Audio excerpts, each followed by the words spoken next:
This is the Nick Hart Show, our weekly chat with Gibson Southern Titan head football coach Nick Hart.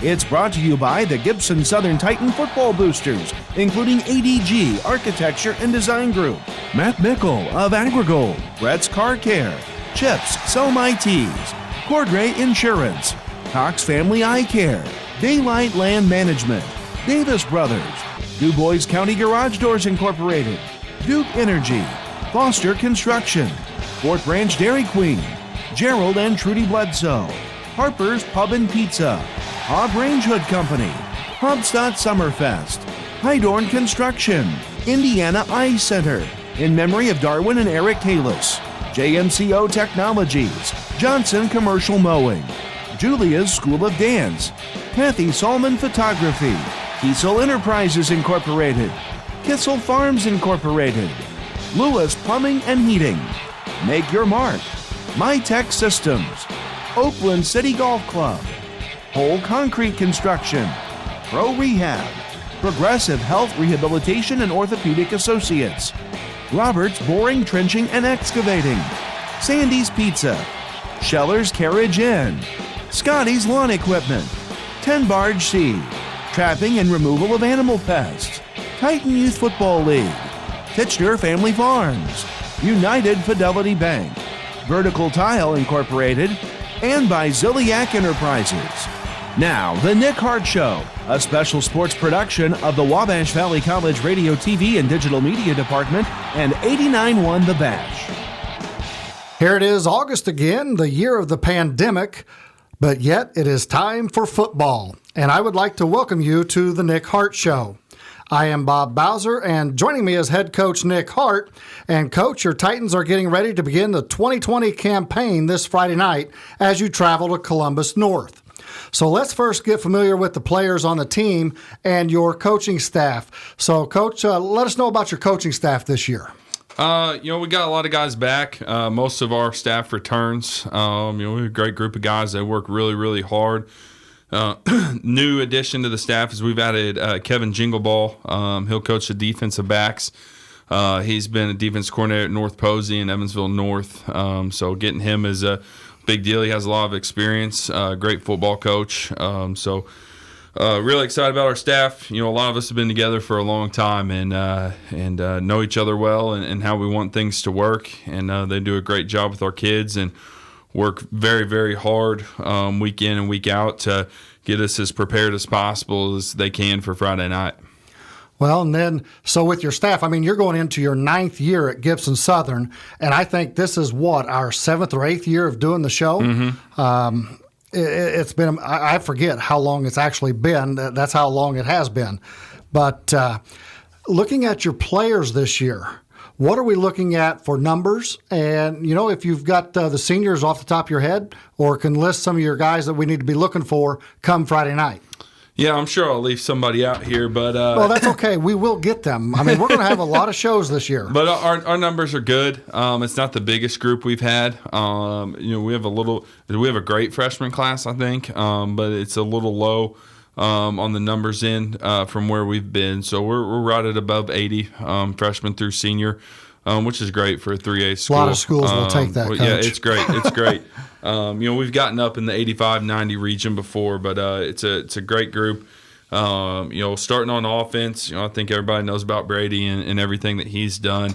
But I'm really excited about our offensive line. I think and I know you and I both like giving them love on this show. They don't get the recognition they deserve. But Braden Tucker is our right guard. He's a 3-year starter. Coming back and.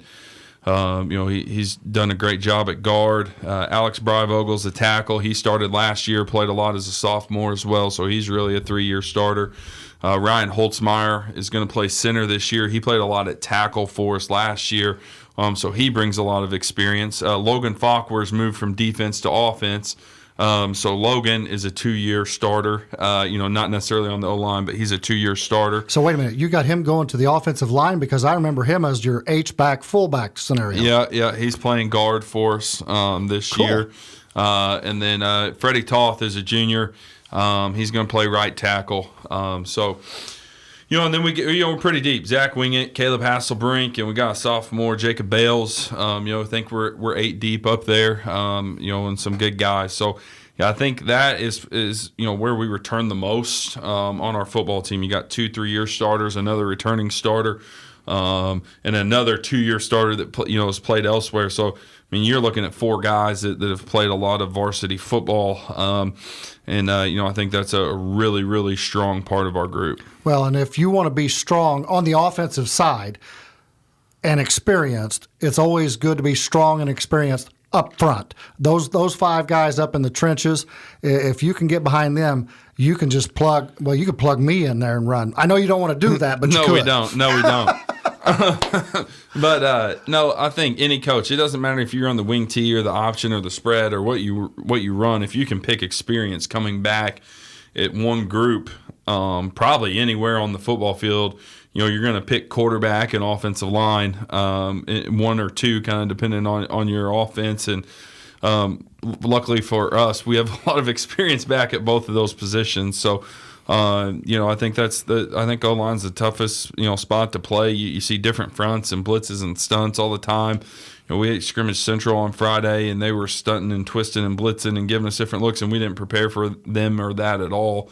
And our guys are just such a veteran group. It was like we had practiced it all week. They did a great job. So really, really excited about our O-line and what they can bring to the table for us. So on that offensive side, we did lose a lot of skill position players, the guys that tote the rock, the guys that catch the rock from Brady. What are you looking at? Who's these newbies that are coming in? Who should I be looking for to be catching the ball and running the ball? Running the ball, main guy is going to be Owen Bryant, or as you like to call the little Energizer there Bunny. We go.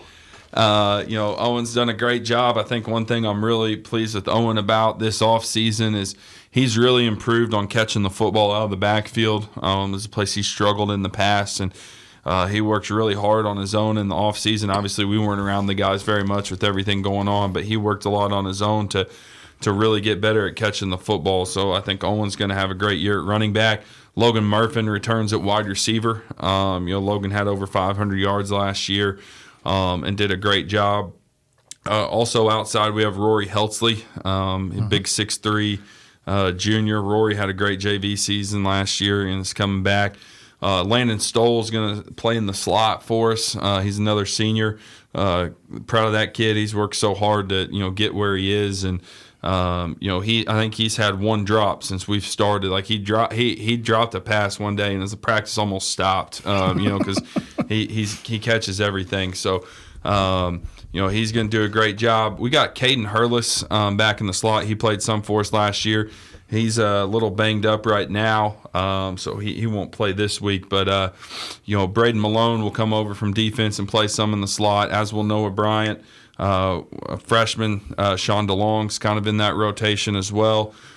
Then we got some guys like Cole McKee.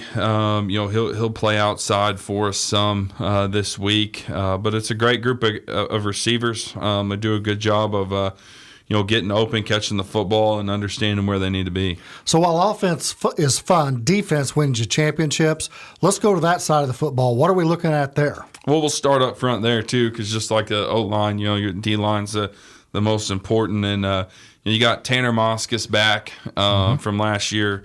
I mean, he had a great season as a junior. Really, really came on as the season went along. I thought he got a lot better through the course of the year last year and had a fantastic year. Then Max Stoll, Brady Borman, Nathan Bowes, and Jaden Marsh. That's a group of 4 with seniors there. That'll play the other spots. All those guys have done a good job of working hard and getting themselves to become varsity football players. And then you'll see Bry Vogel and Holtzmeyer come over from the offensive line and give us some snaps on the D-line as well. All right. And, of course, the one I also give a lot of love to on the show. Who's going to be the kicker? Kicker is Jacob Spindler. Okay. Spindler he did filled a little in. Last year. He did a little bit last year, like the end of ball games and stuff. Jake does a really good job. Been very pleased with him so far through the first part of practice here. So Jake's, done a really good job.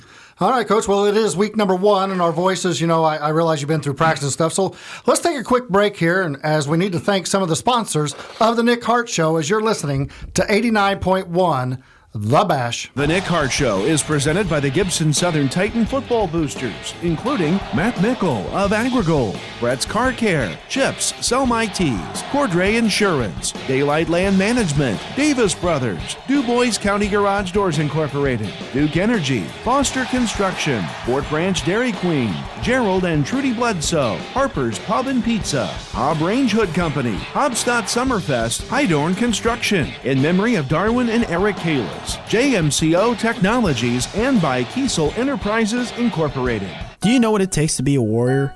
You have to be hardworking. Make sure you're giving your best every day. You have to lead, guide others to the path of success. You have to be brave, be able to stand up for what you believe in. At Wabash Valley College, we're able to bring the best out of you, even if you don't have these skills. It's time to be a warrior. I'm a warrior. I am a warrior. I am a warrior. I'm a warrior. Are you? Call Wabash Valley at 618-262-8641. Welcome back to the Nick Hart Show right here on 89.1 The Bash. So, Coach, this past Friday night, the ball club, I believe you hosted Evansville Central for the scrimmage game. What were you and the coaching staff able to take away from this game on the offensive side of the football? Well, as a whole, this scrimmage wasn't very pretty for us. But you got to start somewhere, right? Aesthetically, at least. And I kind of joked with another reporter about this. If I've been here 9 years, I think if you count touchdowns and stuff, we're about 1-8 in scrimmages. Our goal is always to get ready for week 1 and prepare our guys for that. Central was running, and it's not their fault. They're running the wing tee, and they're a 3-3 blitz and everything all over the place on defense, and it's just not something we've seen through the course of the summer. We did zero prep for that, and as you know, if you, as a coach, when you play a wing T team after 4 days of practice, you don't feel good about where you're at with everything. So with 0 days of prep, it was not pretty. But you asked about the offense. I thought early we were a little out of sync. Again, I think a lot of that had to do with our lack of preparation. With them blitzing and stunting and everything, it kind of threw us a little bit off of our game. But then I thought we did a nice job of settling in offensively and executing. Certainly some things to clean up, as you would expect with an early scrimmage. But I thought our offensive line did a great job. I thought once we settled in a little bit, we did a great job of playing pitch and catch and taking what they gave us and executing and staying in front of the chains and moving the ball down the field. Well, and that's the thing. In a situation like this, you want to go out, you want to try to execute and execute as well as you can, but you definitely, and the players don't want to hear this, but you as a coach, you want something on film that you can get after them about this week as you're getting ready for Columbus North. Yeah, and there's plenty to get after them about. I didn't go that far, Coach. Come on now. We made plenty of mistakes, but no, I thought it was good just to get out there. I had no idea what they were going to run defensively or anything else. And everything we do is pre-scripted. We're running what we're going to run, and we're not really trying to attack them. We're just kind of focused on us. And I thought our guys did it. Once we settled in on offense, it took us about 4 or 5 plays. Once we settled in, I thought our execution level went way up. But again, if it takes 4 or 5 plays to settle in on Friday night, that's not a good deal. So I'm going to chalk that one up to being unprepared and some jitters of going against somebody else for the first time, and hopefully we come out ready to play on Friday. Well, but the best thing is your record is still 0-0, and now some of those jitters, as you talk about, those first game, pre-game jitters, they're all gone now, or at least you hope they're gone. Mm-hmm. I mean, some guys are going to get jitters before every game, but some of the things that, like here in Illinois, yeah, you can have your inter-squad scrimmage and so forth, but that's not like playing another team, and right. You don't know what's coming. So with that scrimmage, you get some of the things out of the way before you get into game 1 when it's for real. But now, we talk on the offensive side. Defensively, yeah, you talked about the fact that they run the wing T, which, yes, I will agree with you. You've got to be very disciplined in your approach. It's much like option football. Mm-hmm. You've got to have your discipline. Your linebackers have to go with the keys that they have to go with. But what did you see on the defensive side? Was there good flow to the football? We did. I thought that was the best thing we did, was flow to the football. There was, obviously we were out schemed and outflanked some just because we were, not really worried about defending the wing tee. We just wanted to go out and play football. And that part I'll live with every single day of the week. There were some things that we could control as far as angles and, making sure we get our hands on the offensive linemen and reducing and all those type of things you want to see out of your D-line. And linebackers, I think we could have done a little bit better. But we got to the football well. I thought we played hard.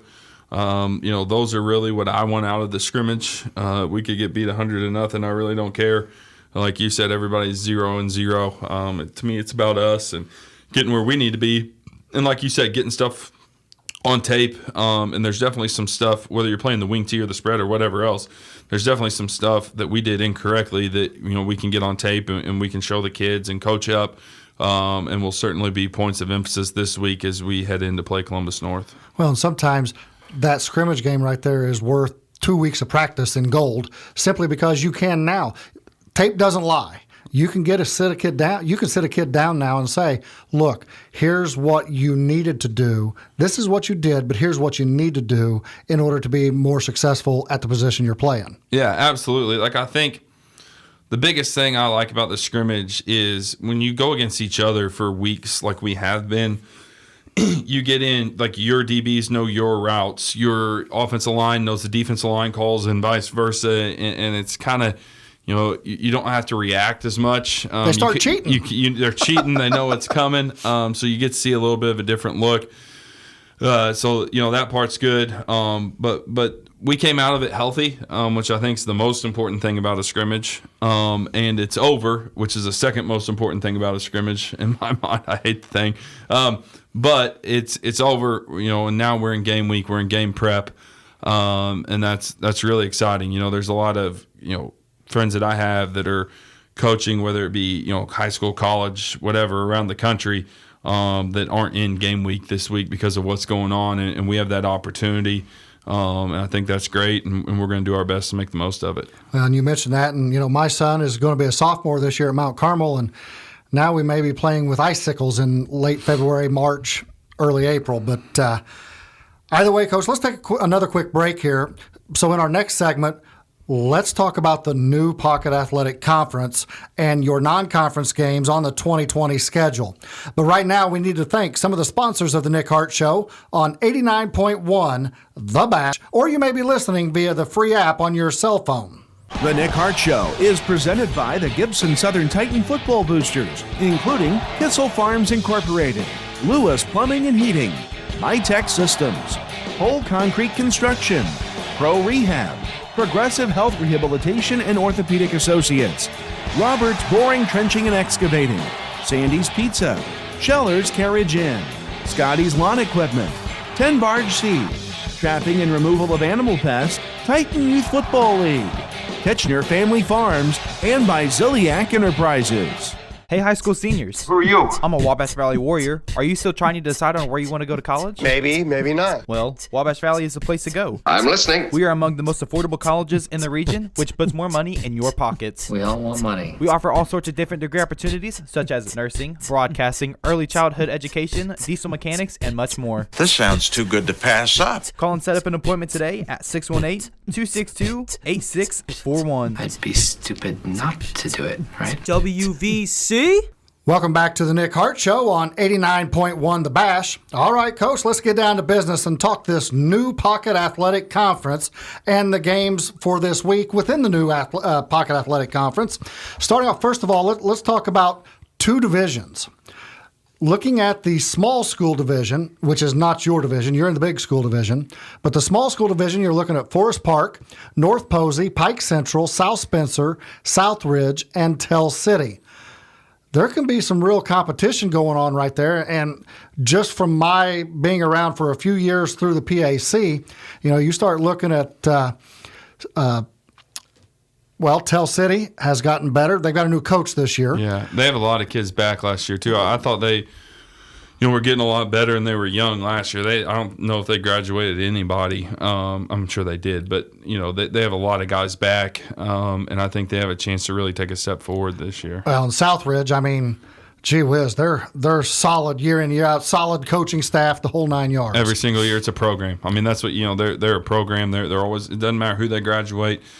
They're going to come out and play good football. Now, I don't have a recall on North Posey and the kids that they've got coming back, but, there's been some years here, especially recently, where they've been very competitive. Yeah, and they'll continue to be a proud football school, and, they'll continue to be competitive. The one I'm real interested about, Forest Park. I want to know how the Rangers are going to do this year because, it seems like every year they've gotten better and better. Now, granted, looking at your game number 1 every year, take that off the board.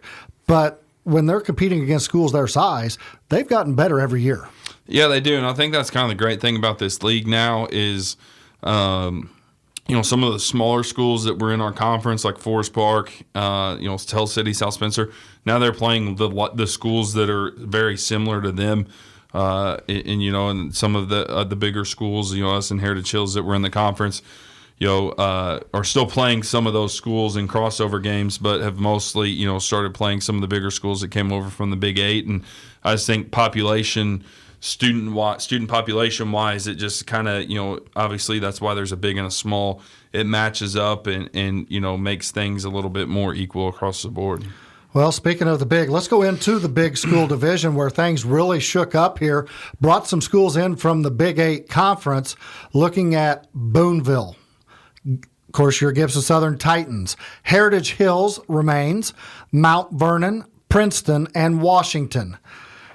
Now, I tell you what, first of all, just with Heritage Hills in there alone is going to be a tussle in itself. Now, granted, they don't have like 30 seniors like they did last year that were experienced. Cole Sigler's gone, but it's still Heritage Hills. Yeah, and they're a great program.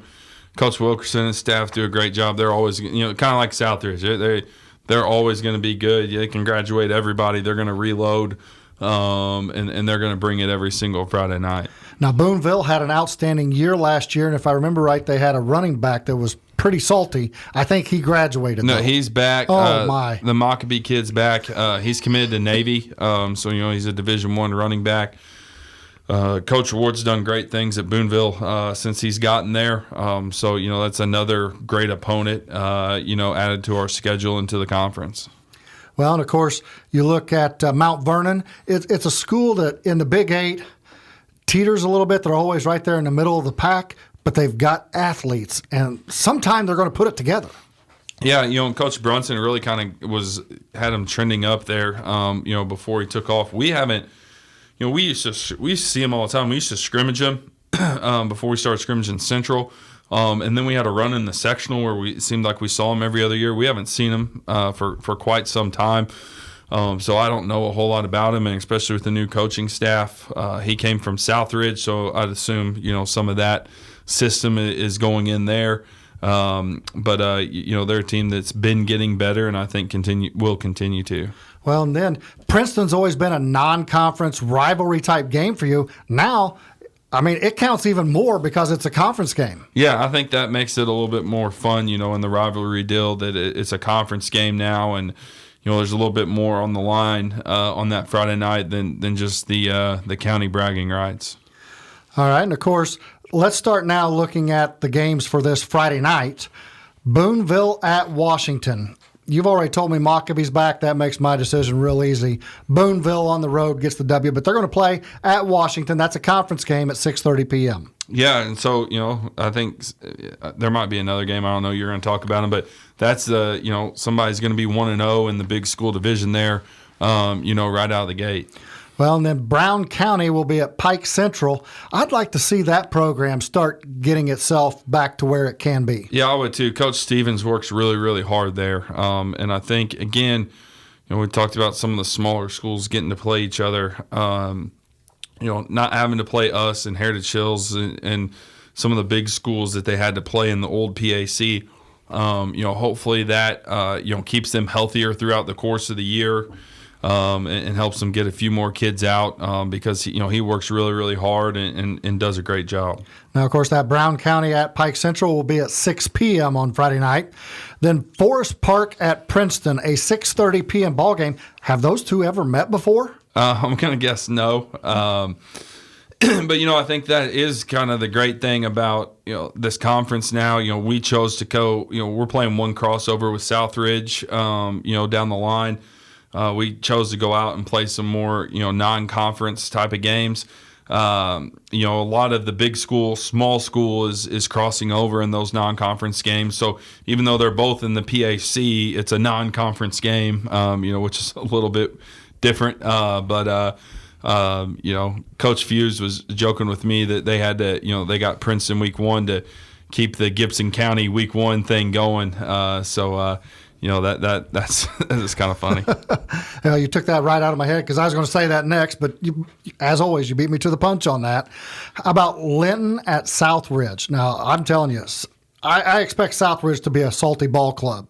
Linton has been salty for several years, too. This should be a well of a game. Yeah, they've had some great battles. They've been playing for a couple of years at least, week 1, and there's been some great battles where they kind of go back and forth with each other. So I'm sure this one will be a great game again. And then another conference game in the big division, Mount Vernon at Heritage Hills. I couldn't tell you if these two have played each other or not. They've been. I think that's why it's a week 1 game. They've been opening up with each other in a non-conference game. So this one, kind of sticks. And Heritage Hills is replacing a lot of guys. Mount Vernon's got a new coach. So definitely kind of be interested to see how that one turns out. And then in the small division, you've got North Posey at South Spencer.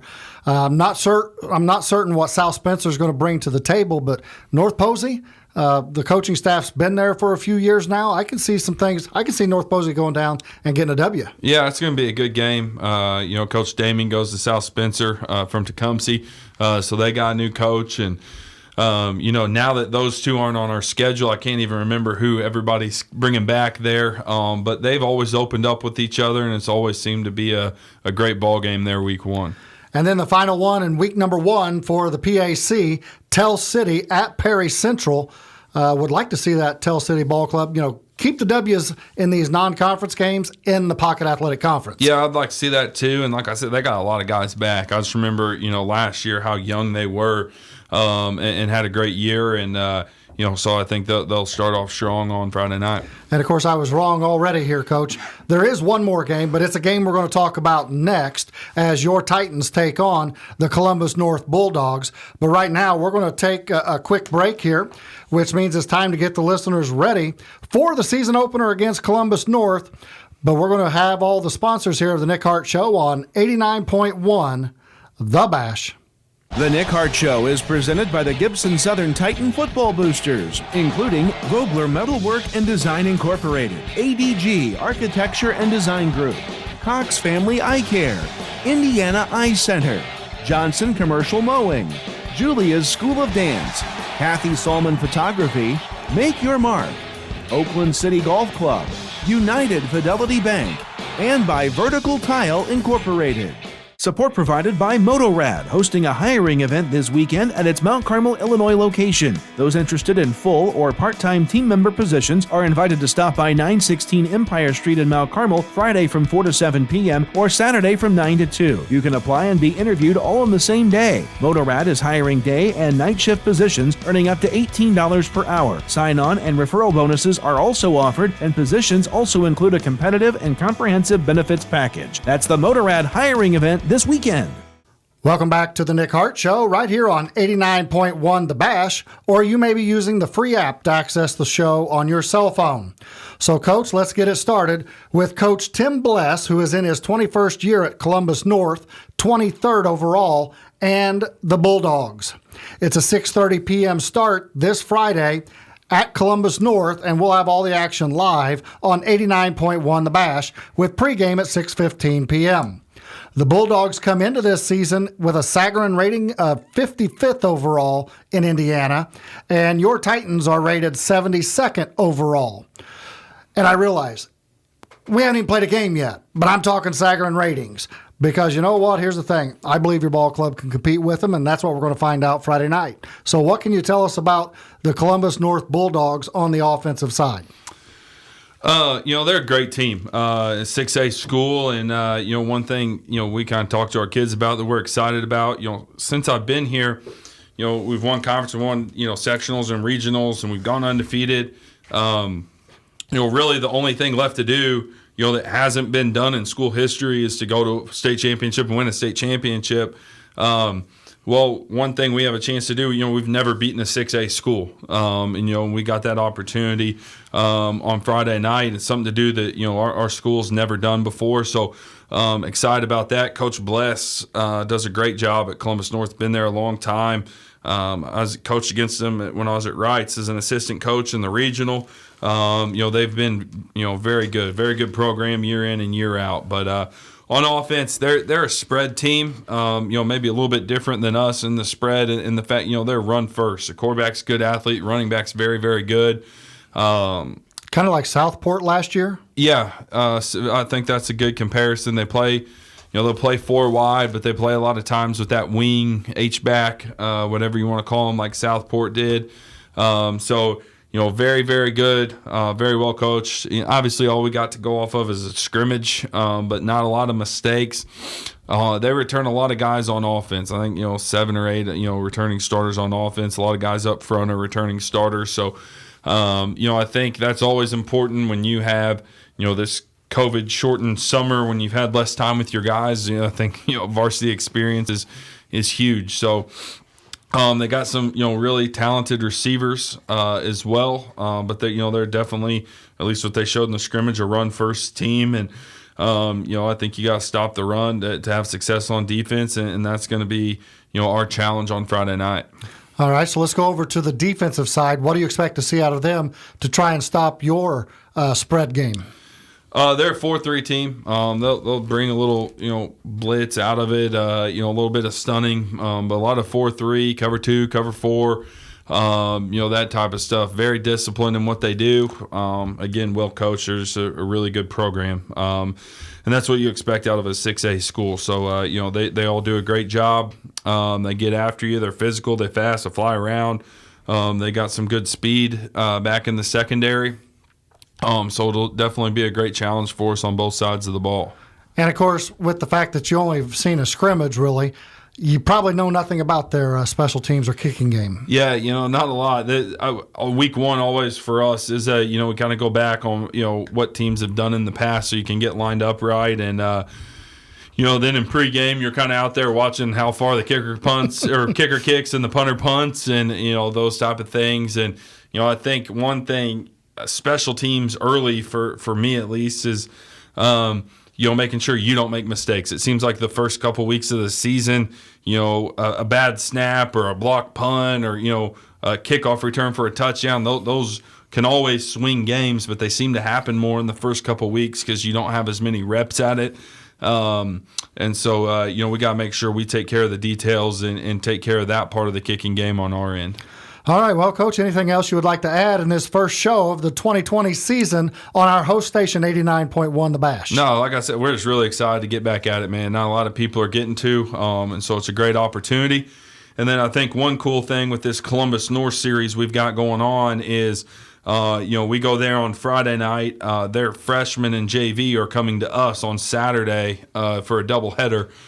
So that way, with that travel, they're coming to us since our kids have to go there on Friday night. And we're playing a freshman JV doubleheader on Saturday. So all those kids, get experience. So, come out and if you can't get to the game on Friday and you got a football fix, haven't been able to get out of the house in a while, come out and support the JV and the freshman team on Saturday. Well, of course, if they can't make it Friday, they can always tune us on right here on 89.1 The Bash, as we'll have that live on Friday night. Well, that's all the time we have for today's show. So, Coach Hart, good luck on Friday night. And Not sure yet if we'll have a post-game show with you or not, because this is the year of the pandemic and we've got to make sure we follow protocols. But best of luck to the players. We would like to thank all of you for joining us here on 89.1 The Bash for the Nick Hart Show. And be sure to catch us each week for your look inside Gibson Southern Titans football program. Before we sign off, though, we would like to thank all of the sponsors of the Nick Hart Show on 89.1 The Bash. The Nick Hart Show has been a special presentation of the Gibson Southern Titan Football Boosters, including Ziliak Enterprises, Vertical Tile Incorporated, United Fidelity Bank, Kitchener Family Farms, Titan Youth Football League, Trapping and Removal of Animal Pest, 10 Barge Seed, Scotty's Lawn Equipment, Schellers Carriage Inn, Sandy's Pizza, Oakland City Golf Club, Roberts Boring, Trenching, and Excavating, Progressive Health Rehabilitation and Orthopedic Associates, Pro Rehab, Whole Concrete Construction, MyTech Systems, Make Your Mark, Lewis Plumbing and Heating, Kissel Farms Incorporated, Kiesel Enterprises Incorporated, Kathy Salmon Photography, Julia's School of Dance, Johnson Commercial Mowing, JMCO Technologies, Indiana Eye Center, in memory of Darwin and Eric Kalis, Hydorn Construction, Hobstadt Summerfest, Hobb Range Hood Company, Harper's Pub and Pizza, Gerald and Trudy Bledsoe, Fort Branch Dairy Queen, Foster Construction, Duke Energy, Du Bois County Garage Doors Incorporated, Davis Brothers, Daylight Land Management, Cox Family Eye Care, Cordray Insurance, Chips Sell My Tees, Brett's Car Care, Matt Mickle of AgriGold, and by ADG Architecture and Design Group. The Nick Hart Show is a special production of the Wabash Valley College Radio, TV, and Digital Media Department and 89.1 The Bash.